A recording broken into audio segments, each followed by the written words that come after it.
You're listening to Level Up with Wondr, a podcast where we take listeners on a journey through the exciting world of gaming, tech, and innovation. Join the Wondr Nation team as we talk with a diverse group of pros who have taken their skills to the next level. Hello, and welcome to another episode of Level Up with Wondr. I'm Dyani Marvel, Vice President of Marketing Strategy and Operations here at Wondr Nation.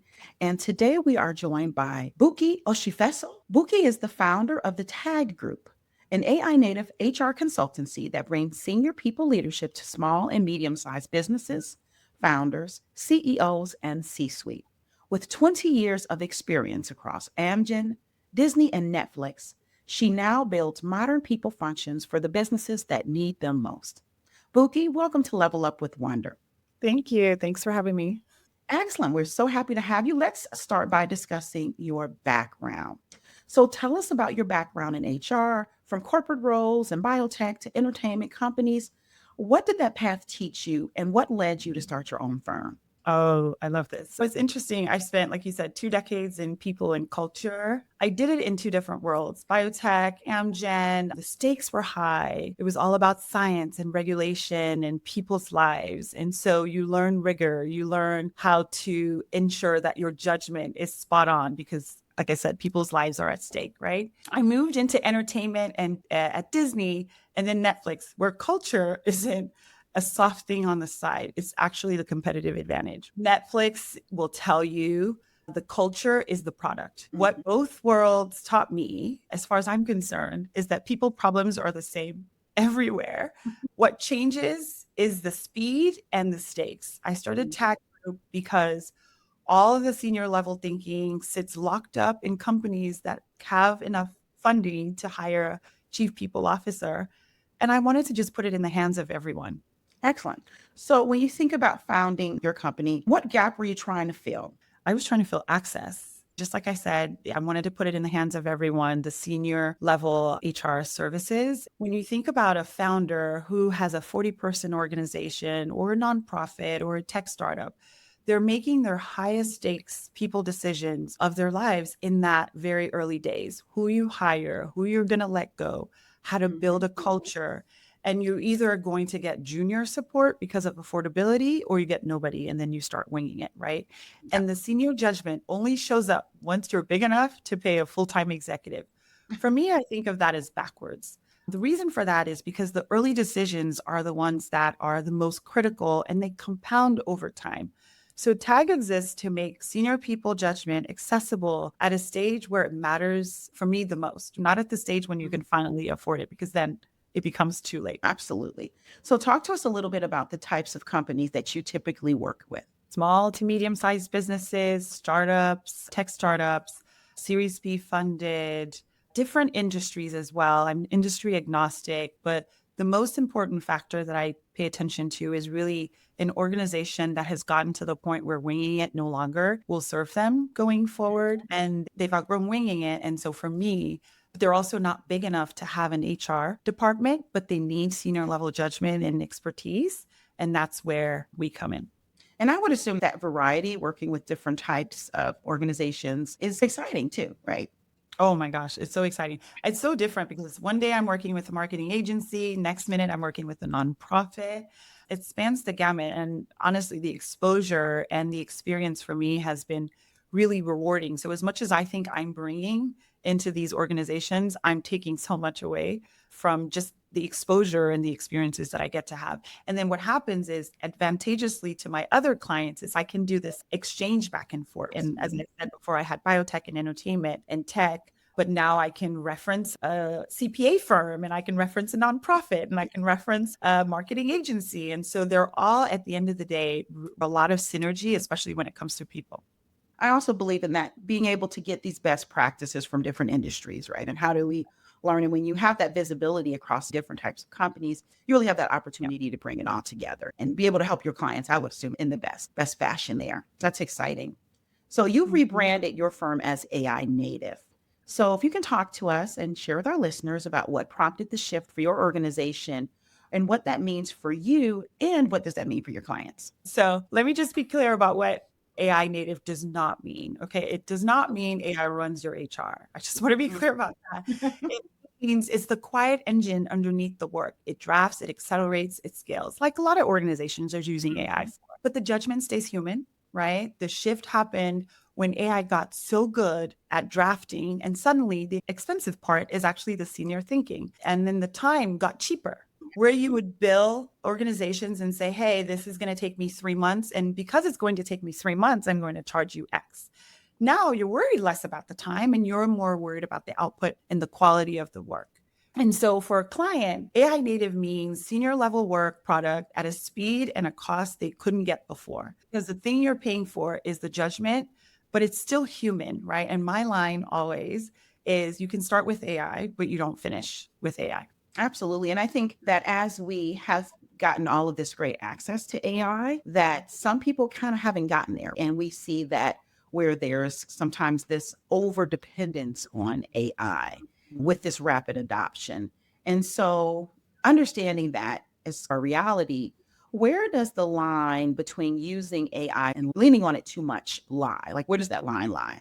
Oh, 100% judgment. Using AI means that you're directing it, you're editing, and you own whatever comes out on the other end. Leaning on it too hard means you essentially copy and paste what's handed to you. And for me, that's the simplest test for you to be able to tell whether someone is actually being enhanced by the value that it's offering or not. And I always ask my team, your fingerprints need to be on it or it's not done, right? If you can't defend a single choice that's made on the output, another thing that I usually say is you didn't use AI, AI used you, right? Absolutely. Yeah. And if we think about the employer or even the employee, what's the risk that is there for that over dependence on AI? Oh, yeah.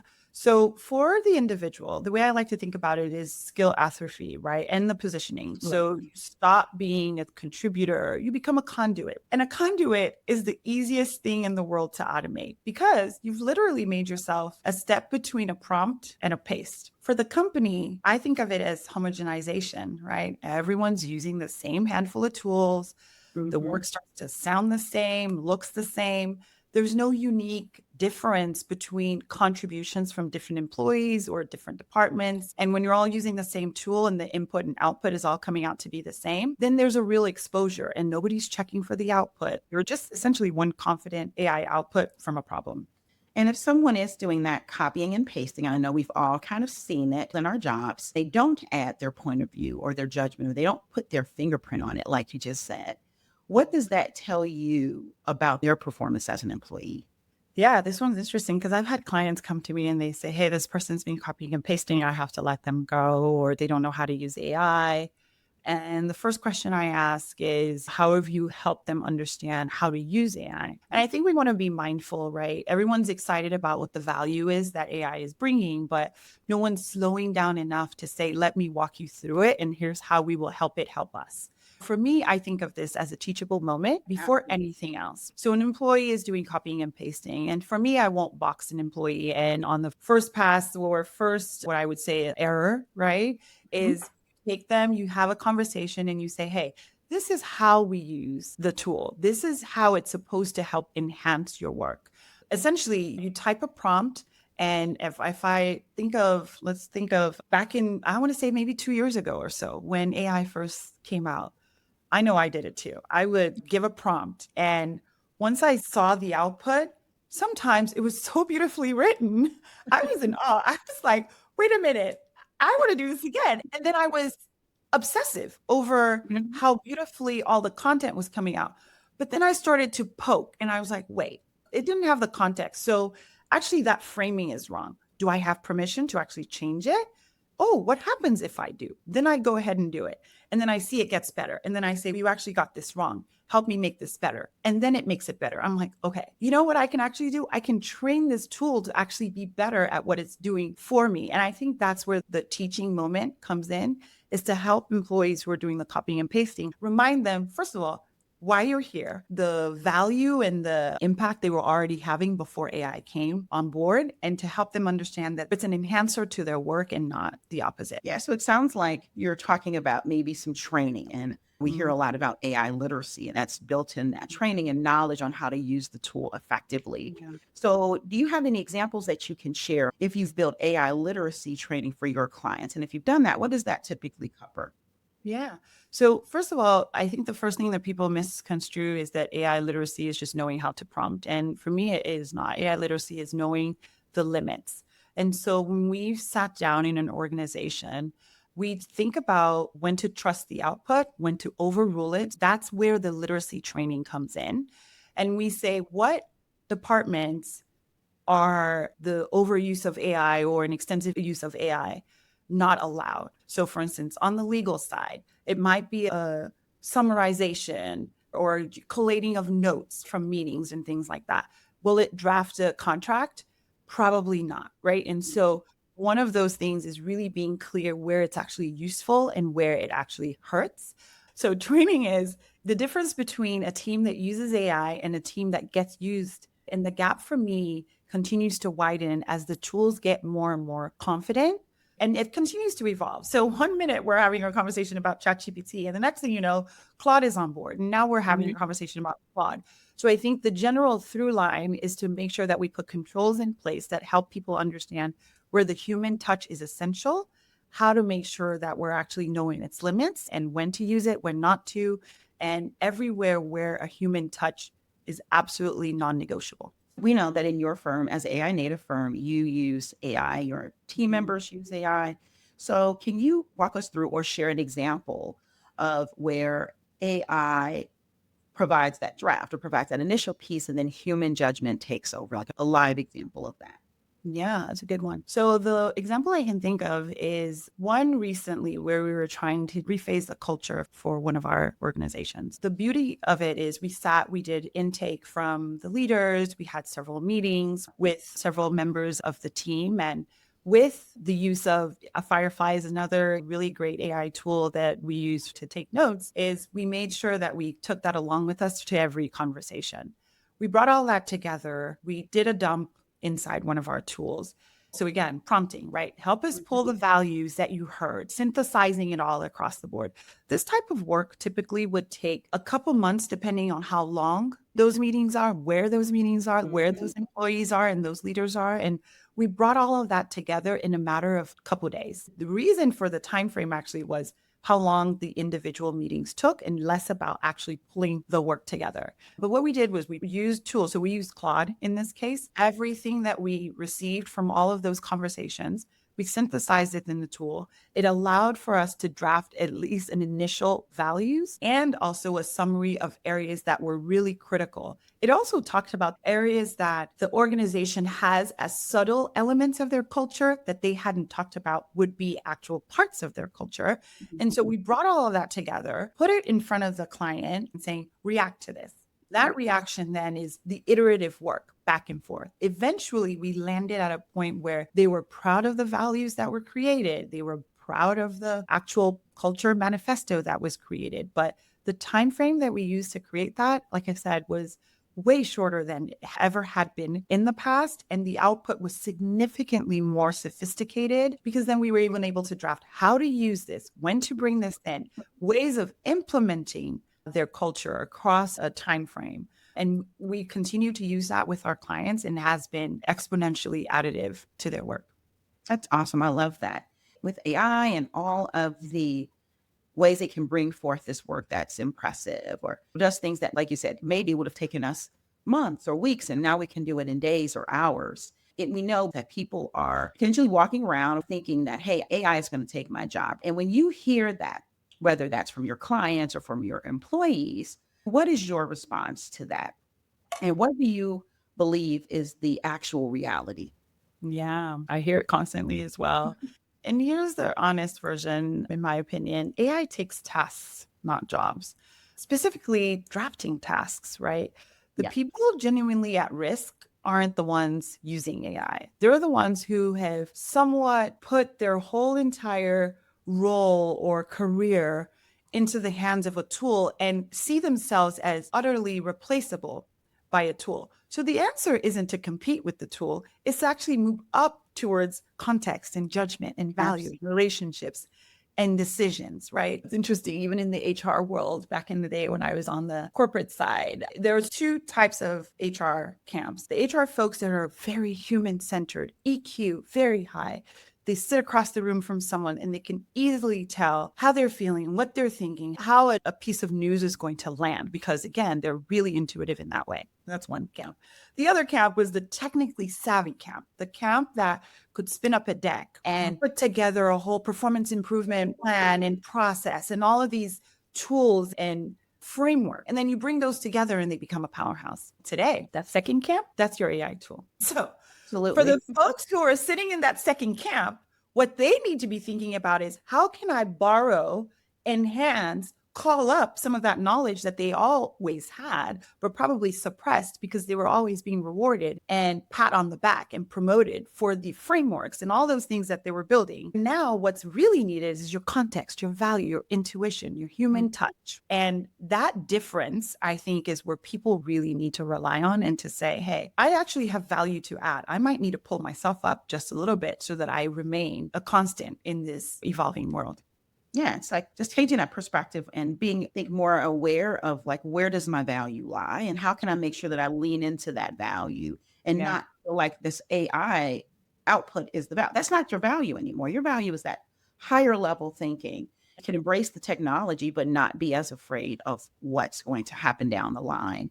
And if we kind of pivot and think a little bit about what that means from an employer's perspective and how they evaluate employees, have you advised any employers on maybe what does employee reviews look like in the age of AI where the employee value has now shifted in a lot of cases? It's interesting because when we think about performance management, the first starting point is what were the expectations that were set. And I think one of the due diligence that we're really focused on now is as leaders, they'll come and they'll say, hey, this person is not performing. And I will say why. And they'll say, oh, they're not doing this and this. And I'll say, let's go back to the expectations. What do they think their job is? And how do they understand it? And 9 times out of 10, you'll find that the leaders or the systems in place haven't been clear enough. So from a performance management and AI literacy standpoint, that shift for us has really been being clear about what the expectations are in today's world, as opposed to the way it was. I'll give you an example. When you think about output from a deliverable standpoint, say an employee is tasked to do a pitch to a prospective client or something like that, which means they're supposed to do a lot of research, put together a presentation, bring the presentation, and then do the pitch, hopefully land the deal, right? So those are the steps. In this new AI era, from an expectation standpoint, the deck is table stakes, which means you probably were getting a lot of credit and kudos for putting together a beautifully enhanced presentation that had a lot of animations and pictures and videos that were beautiful. The tool can do that for you now. And so it's less about what you put in the deck. It's more about how you ensure that the person on the other side of that presentation understood what you were saying, so much so that you could land a deal. It's less about well done presentation. So from a performance management standpoint, a leader needs to be clear that what they're evaluating their employees on is closing the deal and not so much the presentation. Really bringing back what the expectations are, making that clear, and then helping employees understand what they're being evaluated against, because what they were evaluated in the past is no longer the same things that they're evaluated on in today's world. Absolutely. And have you seen that manifested in performance reviews? Have you seen some of your clients where they've now directly addressed AI and this kind of different way to think about the value of their employees?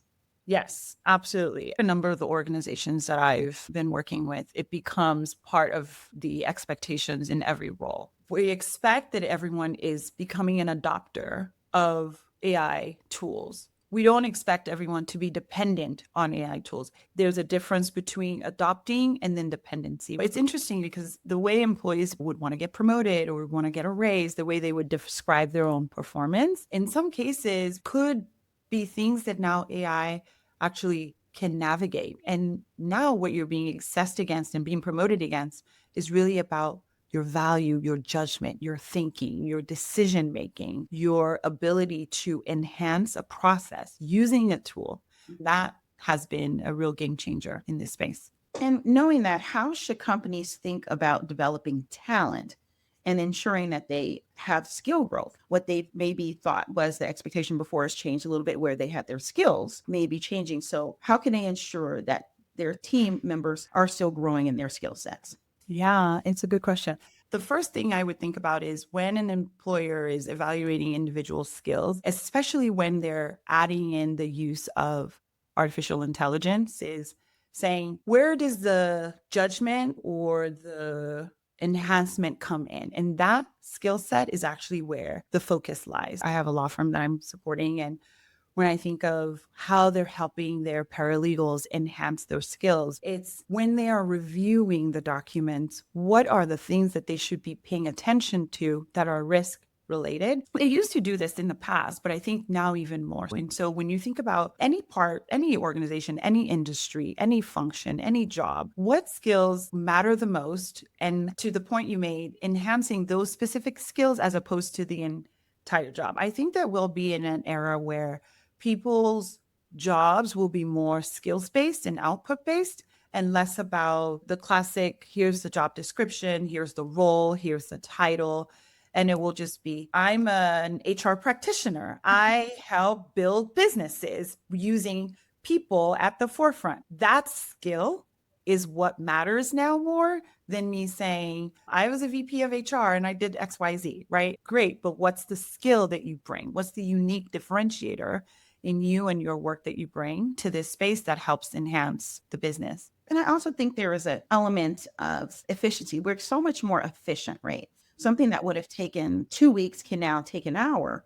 And Yeah. so I think there is this question of, okay, what do we do now that we're more efficient? How do we make sure that we're adding value into that time? How do we make sure our employees understand that expectation of them, given, hey, we're expecting you to produce more because you have these tools. If you have maybe employees who don't adopt it, there's a huge gap in what they can deliver. Are you seeing anything like that in terms of like clients that you are consulting against? I've seen organizations make a very clear decisioning around it's either adoption or no role. So that part is very black and white in organizations. And in fact, that blurred line where you see organizations where some employees are slowly coming up, but not fully coming on board, there's also a timeline that is in place because the business needs to move.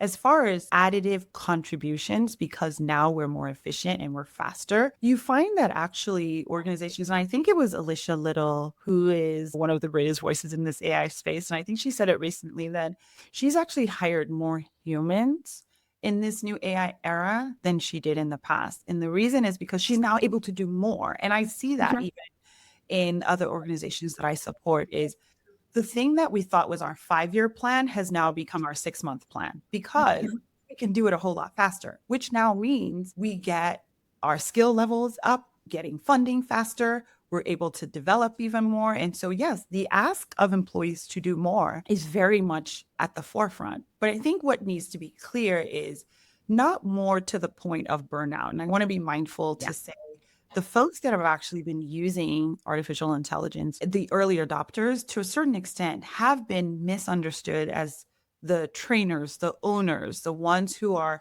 bringing people along, which then could turn into burnout for those individuals. And so watching the folks who are shepherding and carrying the baton for everyone else is really important for organizations to be paying attention to and ensuring that this is a shared adoption across the board and people don't get to skate by and watch someone else carry them on this journey. But yes, absolutely. A lot of organizations are starting to just do more. I feel like I'm able to do more. I have more capacity in my organization because the tools that I'm using have been able to help me move a lot faster. Bukky, we have talked about quite a bit, but we have more to discuss. So let's get into it in part 2. Looking forward to it. Thank you for listening to Level Up with Wondr. Visit wondernation.com/level up for more podcast episodes about how we're reimagining the gaming entertainment industry. Want to level up your business? Visit our contact page at wondernation.com to inquire about our strategic consulting or management services.